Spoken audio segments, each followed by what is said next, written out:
Дури 100 нови амбулантни возила владата ќе набави во следниот период. Премиерот Христијан Мицкоски денес рече дека алармантна и катастрофална е состојбата со старите возила. Истакна дека тие како влада на последната седница ја донеле одлуката за отпочнување на постапката за набавка на овие возила, кои што ќе бидат распределени во јавните здравствени установи ширум државата. Апсолутно сте во право. Сега наш главен приоритет е токму обновата на овој тип на возен парк во јавните медицински установи, имајќи предвид дека е, би рекол, катастрофална, алармантна состојбата.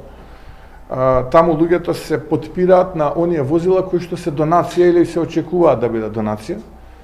Како влада на последната седница донесовме одлука за отпочнување на постапка за набавка на 100 нови вака супер модерно опремени возила кои што ќе бидат распределени во јавните здравствени установи ширум државата, така што отприлика тоа е целата состојба.